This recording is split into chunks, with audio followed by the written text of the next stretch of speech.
En 95.9 Cámara FM llegó el momento de las noticias. Con el patrocinio de Almacenes Éxito presentamos el Noticiero Económico Antioqueño. Información local, nacional e internacional a la altura de todas las cabezas. Noticiero Económico Antioqueño. Desde 1975 dice cómo marchan los negocios. Director J. Enrique Ríos.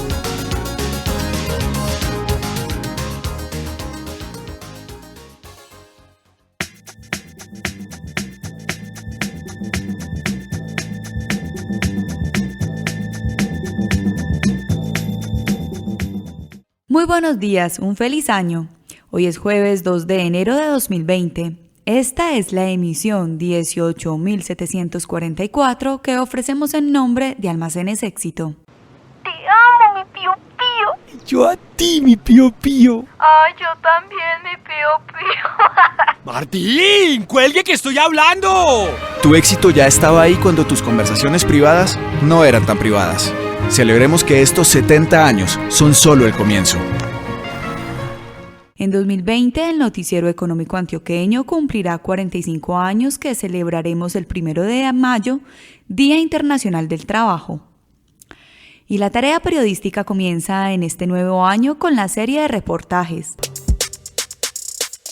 Nuestra serie de reportajes de Año Nuevo tiene el respaldo de GroupSEP y Musa. Colombia es un país de gente comprometida, donde las madres demuestran su amor con los pequeños detalles que hacen de una casa un hogar, donde los trabajadores ponen su empeño dando lo mejor de sí mismos para construir un mejor futuro, y donde los sueños se realizan gracias a un emprendedor que nace para cumplirlos. Por eso Imusa y Samurai, con su larga trayectoria en el país, respaldan cada paso que damos los colombianos, generando más de 1.500 empleos directos, apoyando el emprendimiento nacional y cumpliendo las exigencias de los consumidores. GroupSEP Colombia, apoyando a los colombianos.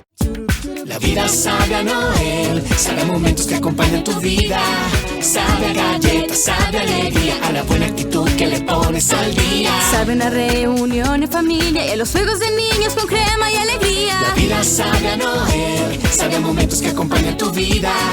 La vida tiene mucho sabor porque la vida sabe a momentos, sabe a Noel. Na na na na na na na na na na.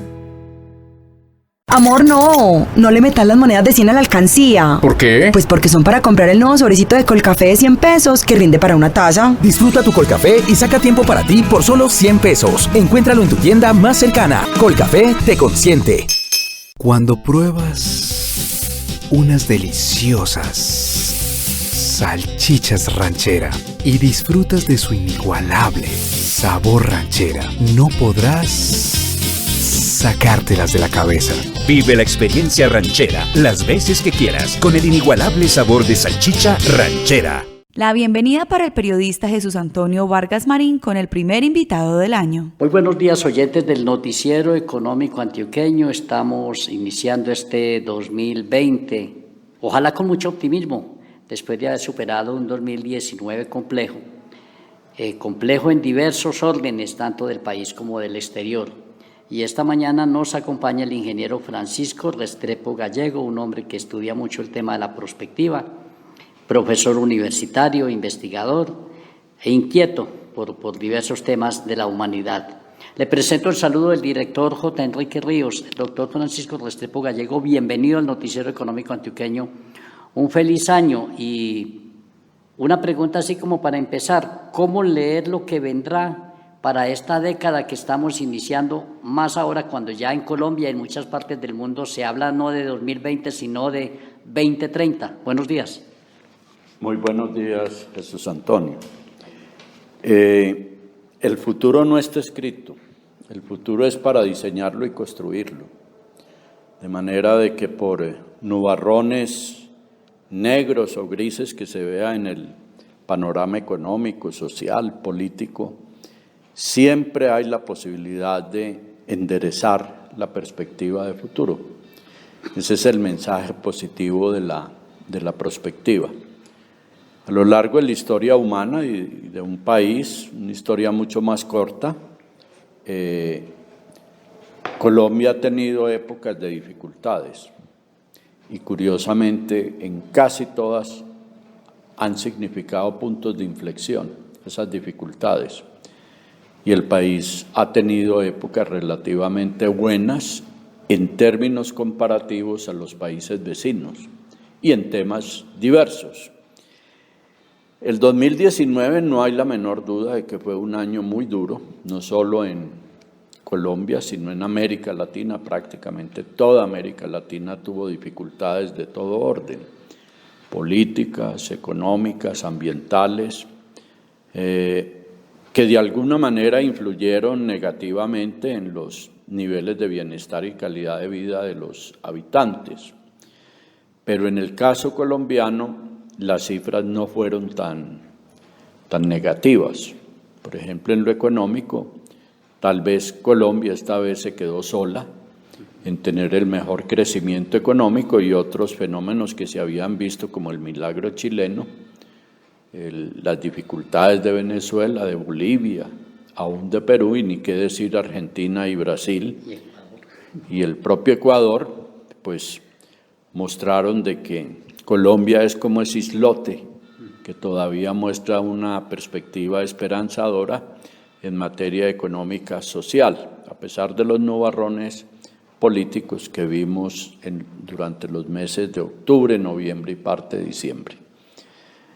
Yo diría de que, como el futuro no está escrito previamente, nos toca es hacer acciones muy estratégicas para que se dé un mejor futuro durante el 2020.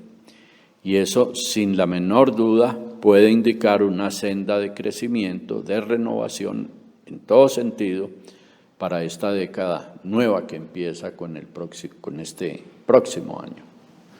Doctor Restrepo, ¿cómo entender ese contraste de este continente, que Colombia sea en el vecindario el único que crece, a pesar de que siempre nos quejamos y decimos, bueno, como que nuestra economía en un momento dado se llegó a decir, está estancada?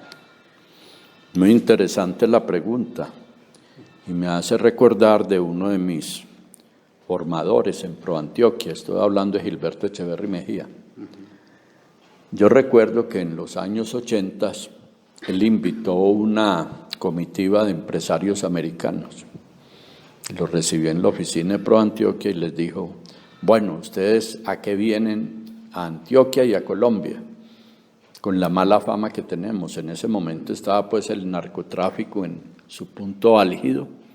Había demasiada violencia en Colombia, aunque la economía todavía no mostraba fracturas muy serias. Y el jefe de la delegación tomó la palabra y dijo, para nosotros Colombia es un país muy sui generis, porque a diferencia del resto de América Latina, ustedes crecen económicamente y han mejorado en lo social, teniendo 3 terribles lastres: narcotráfico, guerrilla y una desindustrialización. Nuestro argumento para mostrar interés en Colombia es, si Colombia tiene semejantes 3 problemas, ¿cómo es posible que todavía crezca al 4, 5%? ¿Cómo irá a ser el potencial de este país el día que entre en una senda de un país en paz, un país sin narcotráfico y un país con una reindustrialización? En ese momento se hablaba de la reindustrialización como la etapa previa para tener éxito en la globalización. Entonces, mire, culturalmente, qué tan distinto piensan empresarios norteamericanos y empresarios colombianos. Seguramente en ese momento buena parte del empresariado colombiano estaba ya craneando una estrategia de vender las empresas y trasladarlas a Centroamérica o invertir en los Estados Unidos. De manera Jesús Antonio, que yo pienso que no necesariamente un mal año, como para mucha gente fue el 2019, significa inexorablemente que el 2020 va a ser también un mal año. Yo estoy en la otra orilla, en la orilla que pienso de que si el gobierno no se equivoca en las políticas de Estado que aplique y adopte, si los empresarios no se equivocan y si los ciudadanos de a pie hacemos lo que nos toca hacer, que es trabajar, trabajar y trabajar. Como decía un personaje muy famoso que tuvo este país y que demostró que en plena crisis financiera mundial se podía llegar a crecer al 6%. Ese es uno de los milagros no reconocidos a mi admirado expresidente Álvaro Uribe Vélez, paisa, y con una visión de futuro y de país muy clara. Entonces yo diría que no miremos por el espejito retrovisor, sino que miremos más bien qué es lo que queremos hacer en esta nueva década que empieza en este año 2020. Yo creo que hay tareas muy claras en la agenda, la inequidad, la clase media colombiana que tuvo un respiro grande al arranque del siglo XXI, se ha visto muy castigada en estos últimos años. Hay que generar empleo, ojalá formal, y permitir empleo informal de supervivencia, mientras se abren nuevos puestos de trabajo calificado. Yo creo que es una de las tareas urgentes de la agenda. En cuanto a estos cacerolazos que hubo en los meses de octubre, noviembre, yo siempre he tenido clara una visión de que hay descontento, pero no es un descontento homogéneo en la masa de manifestantes. Yo sí creo que hay gente muy preocupada, especialmente los jóvenes, por el futuro del país y su propio futuro. Imagínense si el desempleo sigue creciendo, si las posibilidades de ejercer una profesión no van a tener vigencia, ¿cómo va a coger a esta gente la edad de formar una familia en un panorama económico muy enrarecido? Yo creo que en eso tienen razón. Creo que la razón que tienen con su preocupación empieza a perderse cuando se escucha la forma como hacen el reclamo y sobre todo el tipo de propuestas. Pongo un ejemplo. Uno de los actores, y esto no es especulación mía, eso lo sabe todo el país, uno de los actores perturbadores en estas épocas de ansiedad siempre han sido los sindicatos de educadores, y poniendo nombres propios, FECODE, ADIDA, por mencionar dos. Hablan de lo divino y lo humano, y de que hacia atrás no hay sino malos manejos, corrupción, ineficiencia, no competitividad.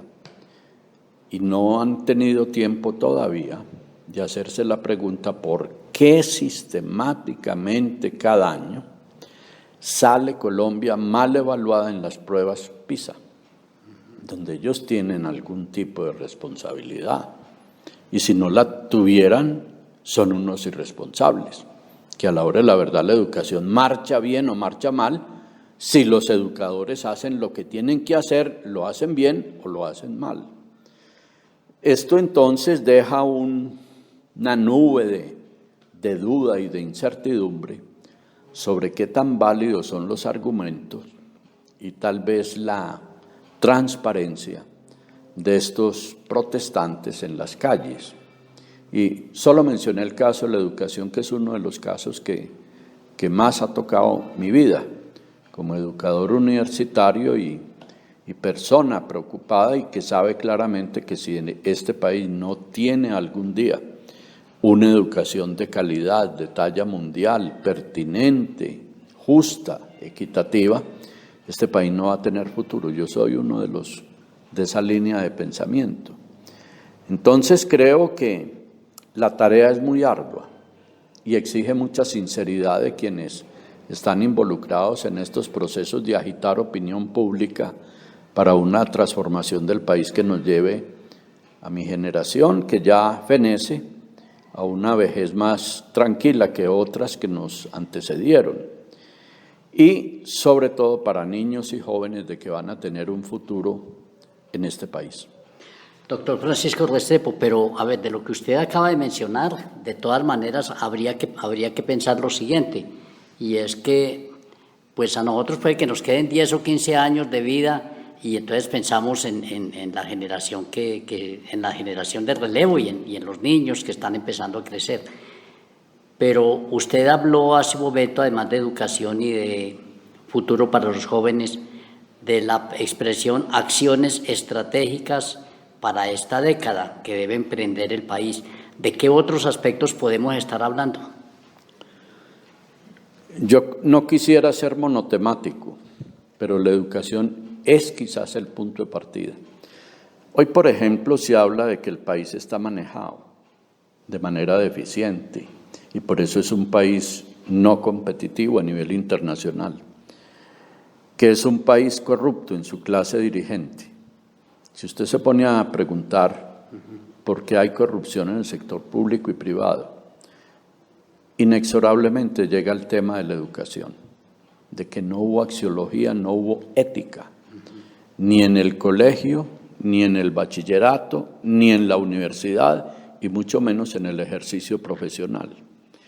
Entonces el tema de la educación es definitivo. Países como Suiza, como Finlandia, como Noruega, y solo menciono unos poquiticos, son países distintos al resto del planeta, donde los niveles de corrupción son el mínimo de los mínimos.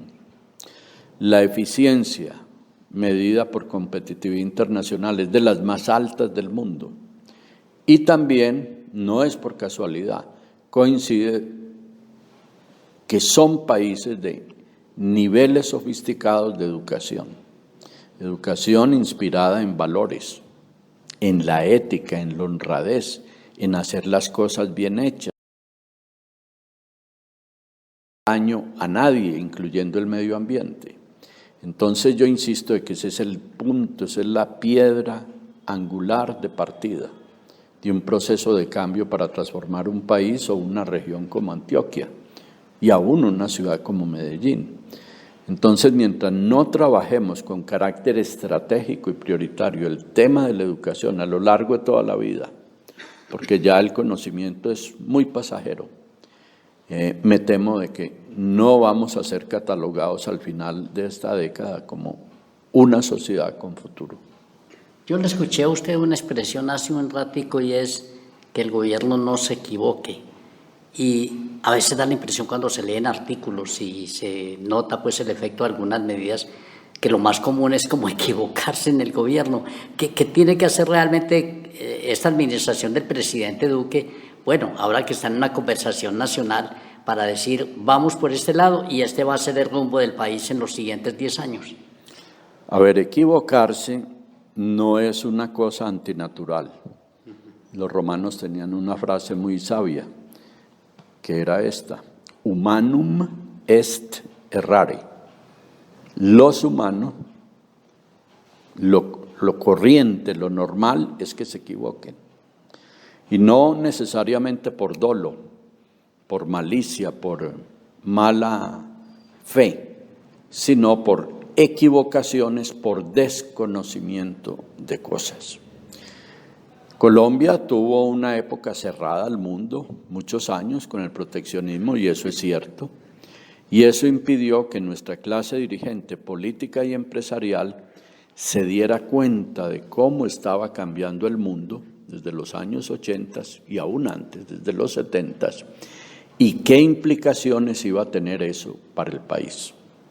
Entonces siempre se fue postergando el tema de abrir los mercados. Acuérdese del famoso discurso de Alfonso López Miquelsen sobre los ricos de Medellín, en la ciudad de Armenia, advirtiendo de que se venía una época de apertura de mercados y que si el país no estaba preparado, iba a tener fuertes problemas económicos por no competitividad, específicamente en el campo industrial y agrícola.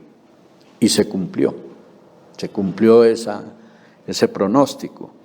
De manera de que la clase dirigente tiene todavía una obligación mucho mayor que nosotros los ciudadanos de la calle, de prepararse, de enterarse, de tener el mejor conocimiento, puesto que ellos son los que toman las decisiones que impactan el país político, el país empresarial, el país ambiental, el país social. De manera de que nuestra clase dirigente, por los resultados que exhibe hoy el país, sin duda ha tenido problemas de una gestión muy, muy precaria.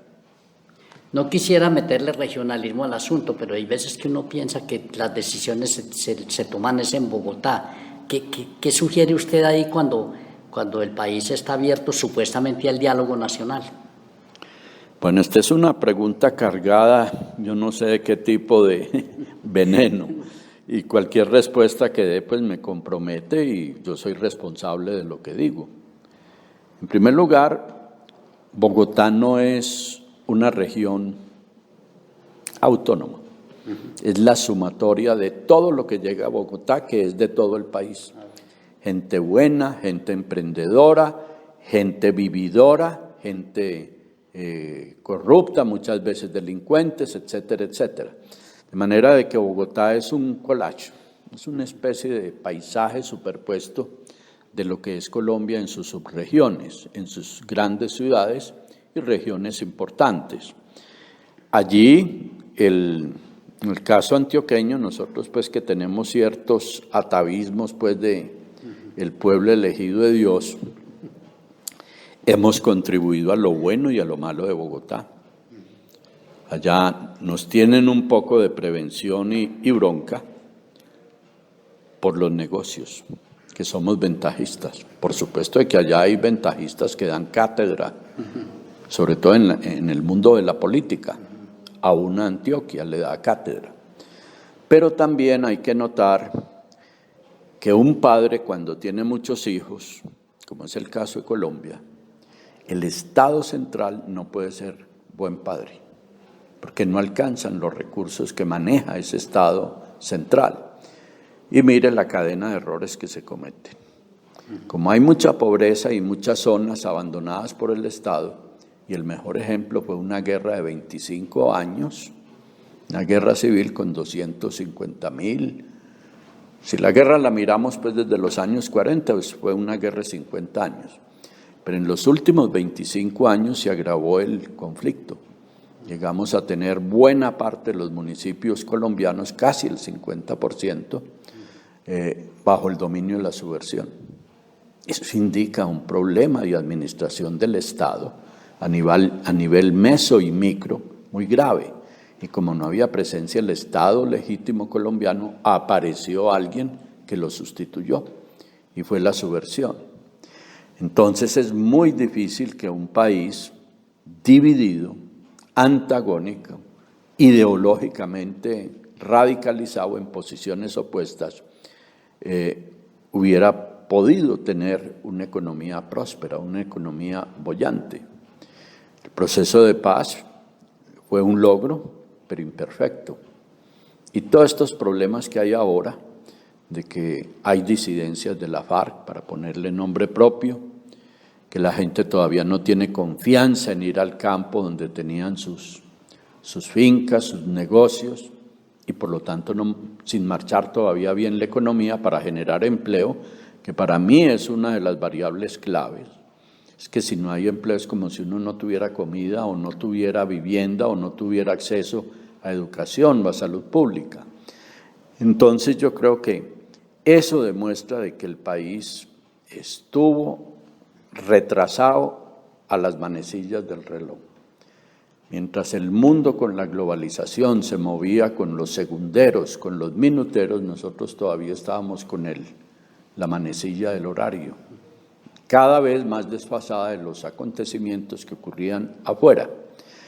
Entonces, en resumida, yo creo que es un país en crisis, pero no olvidemos que la crisis, según los filósofos orientales, significa peligro, pero también oportunidad. Y de pronto es una oportunidad para problemas que dejamos crecer de manera hipertrófica. Hay que buscar soluciones inteligentes y estratégicas para salir adelante. Y no va a ser la primera vez que va a ocurrir en el mundo. El caso asiático es aleccionador.